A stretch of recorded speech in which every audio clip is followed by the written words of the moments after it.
ಇವತ್ತಿನ ರೆಸಿಪಿ ಬಂದ್ಬಿಟ್ಟು ಮೊಸಪ್ಪು ಸಾರು.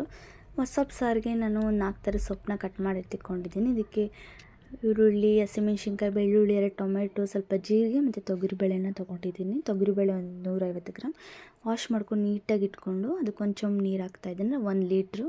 ಇದಕ್ಕೆ ಕಟ್ ಮಾಡ್ಕೊಂಡಿರೋ ಸೊಪ್ಪುಗಳನ್ನೆಲ್ಲ ನೀಟಾಗಿ ಹಾಕ್ತಾಯಿದ್ದೀನಿ. ಜೊತೆಗೆ ತೋರಿಸಿದ್ನಲ್ಲ ಟೊಮೆಟೊ, ಈರುಳ್ಳಿ, ಹಸಿಮೆಣ್ಸಿನ್ಕಾಯಿ, ಜೀರಿಗೆ, ಬೆಳ್ಳುಳ್ಳಿ ಇವನ್ನೆಲ್ಲ ಹಾಕ್ಕೊಂಡು ಬೇಯಿಸ್ಕೊತಾ ಇದ್ದೀನಿ.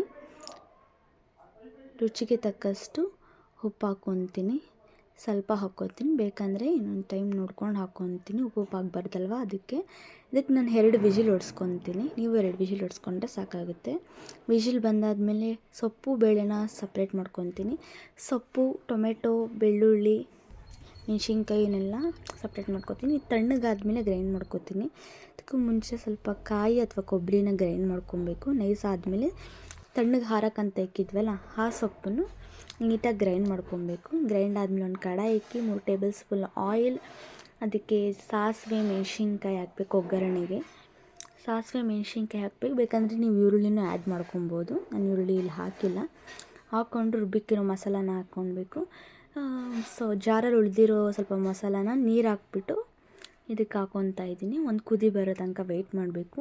ತಳ ಹಿಡ್ಕೊಂಬಿಡುತ್ತೆ, ನೋಡ್ಕೊಂಡು ನಾವು ತಿರುಗಿಸ್ಕೊತಾ ಇರಬೇಕಲ್ಲೇ. ಒಂದು ಕುದಿ ಬಂದ ನಂತರ ಸೊಪ್ಪು ಬೇಳೆ ಕೂಗಿಸಿದ್ವಲ್ಲ, ಸಪ್ರೇಟ್ ಮಾಡ್ಕೊಂಡಿರೋದನ್ನು ಬಗ್ಗಿಸ್ಕೊತೀವಿ.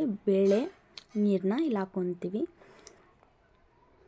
ಉಳಿದಿರೋ ಬೇಳೆನೆಲ್ಲ ಶಿಫ್ಟ್ ಮಾಡ್ಕೊತೀವಿ. ಇವಾಗ ಕರೆಕ್ಟಾಗಿದೆಯಾ ಅಂತ ಒಂದು ಸಲ ನೋಡಿಕೊಂಡು ನನಗೆ ಏನಾದರೂ ಟೇಸ್ಟ್ ಉಪ್ಪು ಬೇಕಂದರೆ ಹಾಕ್ಕೊತೀನಿ. ಖಾರ, ಮೆಣಸಿನ್ಕಾಯಿ ಆಗಲೇ ಆ್ಯಡ್ ಆಗಿರುತ್ತೆ.